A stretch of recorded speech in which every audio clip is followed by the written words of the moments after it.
Bonjour à tous et à toutes et aujourd'hui je vais vous parler de la Dodge Charger. Juste avant, il faut d'abord que je vous explique qu'en fait à ce moment-là, la marque Dodge appartient à Chrysler, tout comme la marque Plymouth. Donc si à certains moments je parle de Chrysler et je parle de Dodge, c'est normal, c'est parce que Chrysler en fait est la maison mère de Dodge et de Plymouth. Suite à l'arrivée de la Ford Mustang et de la Pontiac GTO, Chrysler devait donc contre-attaquer. Ils décideront donc de lancer une voiture de sport dans la gamme Dodge. Le premier concept car de 1964 est donc présenté, mais il ne plaît pas au public. Chrysler décidèrent donc de revoir complètement le design de l'auto et présentèrent un second modèle en 1965. L'auto sera très bien accueillie, ce qui poussera Chrysler à commencer l'élaboration de la nouvelle Dodge Charger, qui sera designée par Carl Cameron. Le style de l'auto est plutôt original avec ses phares pivotables qui lui donnent un look sympa. En termes de proportion, l'auto reste une berline moyenne, enfin selon le point de vue des Américains. On peut également remarquer un arrière fastback, comme sur les Mustangs, avec une large bande regroupant les feux de stop, les feux de recul et les clignotants à l'arrière. La carrosserie est en acier et l'auto est munie de pas mal d'éléments en chrome, toujours à la mode à ce moment-là. L'intérieur de l'auto est bien présenté et se montre plus original par rapport aux autres modèles de la gamme Dodge. Sur le point de vue technique, la Dodge Charger s'appuie sur la Dodge Coronet en empruntant son châssis et son moteur, un V8 qui sera dérivé en plusieurs versions. Le client pouvait donc opter pour un V8 de 230 chevaux, un V8 de 265 chevaux, voire même un V8 de 325 chevaux ou bien de 431 chevaux. La Dodge Charger est donc très puissante et la version RT pouvait effectuer un 0 à 100 en 5,5 secondes. Plusieurs boîtes de vitesse étaient proposées, soit une automatique à 3 rapports ou bien une manuelle à 4 rapports. L'auto sera équipée de freins à disque à l'avant et de freins à tambour à l'arrière. La Dodge Charger deviendra rapidement populaire en compétition étant donné que c'était une propulsion ultra puissante. Elle gagnera 14 courses de NASCAR dans les mains de David Pearson durant l'année 1966. Mais malgré le succès en compétition, la clientèle Dodge est moyennement convaincue par la Dodge Charger et lui reproche d'avoir un style similaire à la Dodge Coronet. Mais bon, les ventes restent quand même bonnes pour la première année. Malheureusement pour Dodge, à partir de 1967, les ventes chutent beaucoup plus tôt que prévu. Et Dodge décide donc de sortir la seconde génération aussi beaucoup plus tôt que prévu. Et après 53 088 exemplaires produits, la première Charger est remplacée par la seconde. Cette nouvelle auto designée par Richard Tixin connaîtra davantage de succès et permettra de faire remonter les ventes. Si esthétiquement la Charger de 1968 change pas mal, techniquement c'est la même chose. Dodge augmente juste la puissance de la version RT à 375 chevaux et proposèrent un toit vinyle pour la version SE. En 1969, l'auto est légèrement redesignée, la calandre avant est coupée en deux, les feux arrière changent et Dodge rajoute également une version de la Charger avec toit ouvrant et une climatisation en option. En compétition, la Dodge Charger connaît beaucoup de succès, ce qui poussera Dodge à créer des versions spéciales pour la compétition, avec la Dodge Charger 500, une version spéciale produite à 500 exemplaires, afin de faire homologuer l'auto en compétition. Cette version reçoit des phares fixes et plusieurs V8 allant de 425 à 375 chevaux. L'aérodynamisme est légèrement retravaillé et des appuis-têtes sont ajoutés. Malheureusement, les objectifs ne sont pas atteints et l'auto ne se vend qu'à 392 exemplaires. Alors Dodge décidèrent d'aller plus loin en retravaillant complètement l'aérodynamisme de l'auto avec la Dodge Charger Daytona. En termes de style, l'auto respire la compétition. Tout a été retravaillé. Cette version pouvait atteindre la vitesse maximale de 322 km/h grâce à son V8 Magnum de 375 chevaux. La Dodge Charger Daytona connaîtra un bon succès en NASCAR, mais en fin d'année 1969, les concessionnaires avaient du mal à vendre ces modèles. Et en effet, c'était des modèles quand même assez spéciaux, destinés uniquement à la compétition, car même si on pouvait acheter une Daytona pour rouler sur la route, qui achèterait une voiture pareille pour ses trajets quotidiens? L'auto se vendra tellement mal que les derniers exemplaires se vendront au rabais. Mais bon, Chrysler ont quand même tenu leurs objectifs en vendant 503 exemplaires en un an.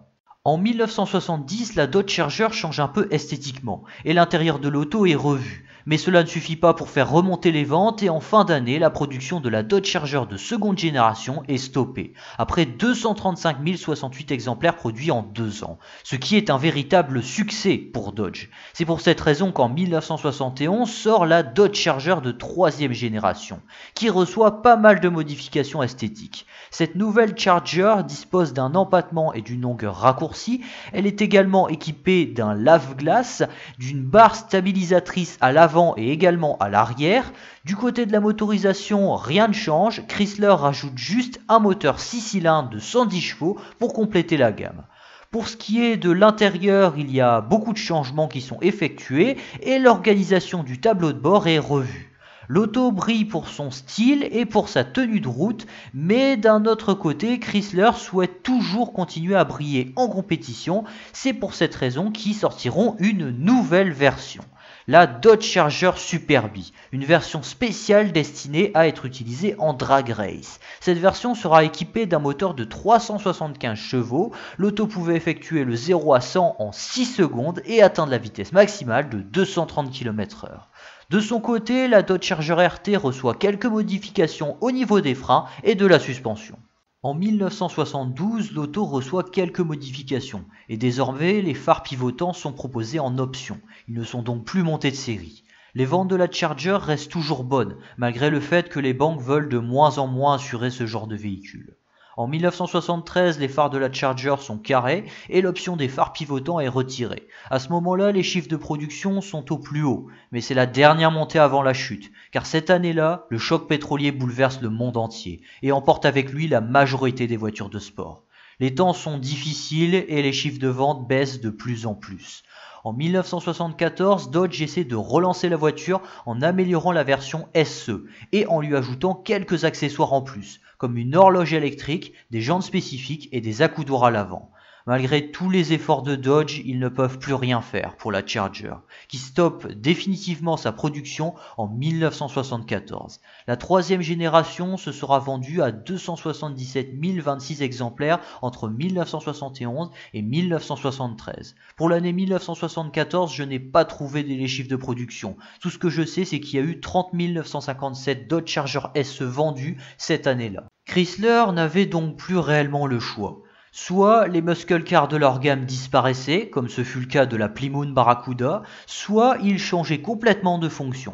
Ce sera le cas de la Dodge Charger, qui n'est plus vendue comme une muscle car, mais comme une sorte de grosse Cadillac. Le but était de surfer sur la mode de la voiture de luxe personnelle, qui était très en vogue.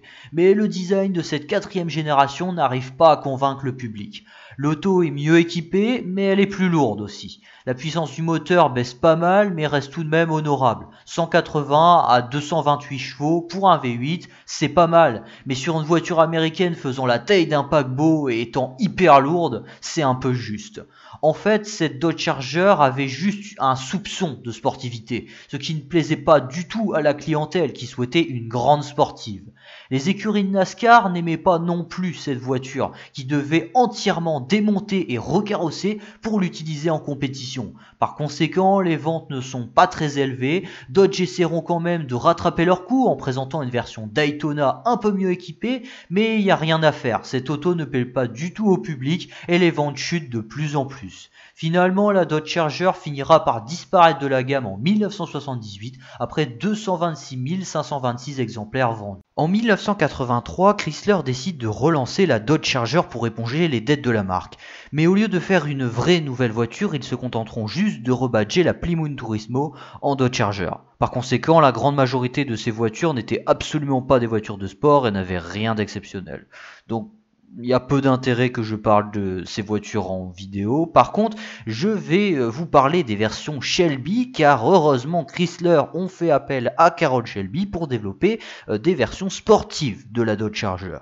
La Dodge Shelby Charger arrive alors au catalogue. Elle est équipée d'un 4 cylindres qui est le 4 cylindres d'origine et qui est revu afin que l'auto puisse atteindre 107 chevaux. L'arbre à cam et le taux de compression est modifié, tout comme la crémaillère et le système de suspension. L'auto reçoit également une boîte 5 rapports, de nouvelles jantes ainsi que d'un nouveau système d'échappement et des freins ventilés. Le style de l'auto change et l'intérieur aussi. L'auto est proposée en deux couleurs, bleu avec des bandes grises ou gris avec des bandes bleues. La Charger de Carroll Shelby reçoit également en option un toit ouvrant et une chaîne stéréo, ainsi qu'une persienne sur la vitre arrière. L'année d'après, l'auto reçoit une boîte automatique et un nouveau tableau de bord.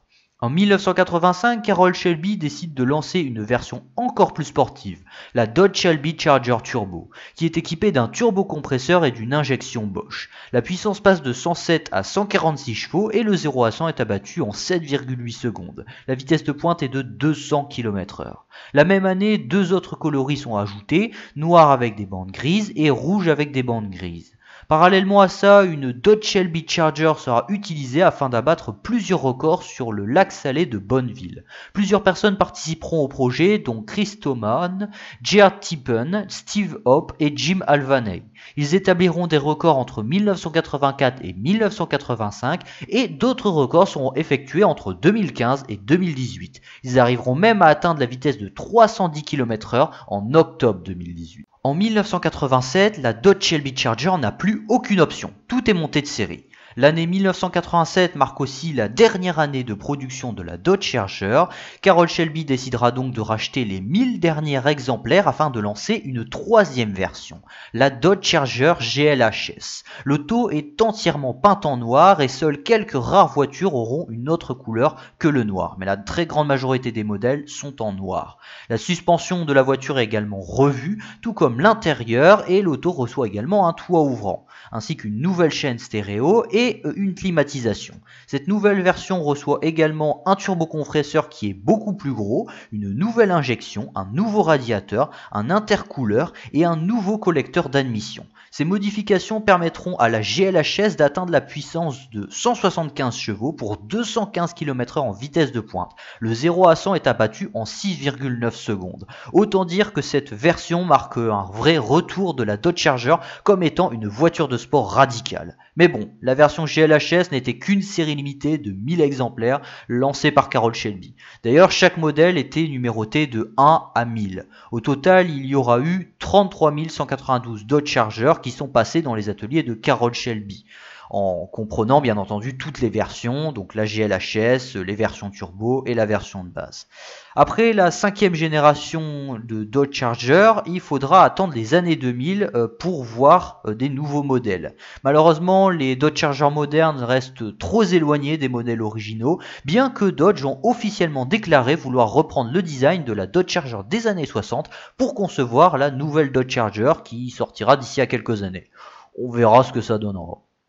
Si vous souhaitez avoir une Dodge Charger, il faut savoir que c'est une voiture fiable, qui est relativement simple à entretenir. Après, mieux vaut quand même se renseigner auprès d'un club pour l'entretien. Comme toutes les vieilles voitures, la Dodge Charger rouille. Il ne faut pas non plus oublier que la Dodge Charger est une muscle car qui consomme beaucoup, de 14 à 22 litres au 100. Les Chargers des années 80 consomment beaucoup moins, on est entre 8 et 10 litres au 100, ce qui est déjà pas mal. Pour les versions des années 80 équipées d'un turbocompresseur, il faut préchauffer le moteur avant de démarrer et peu avant de couper le moteur.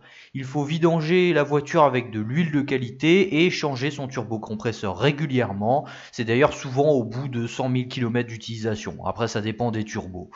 En termes de prix, tout dépend de quelle génération de Charger vous souhaitez. Les premières Dodge Charger coûtent entre 40 000 et 85 000 euros.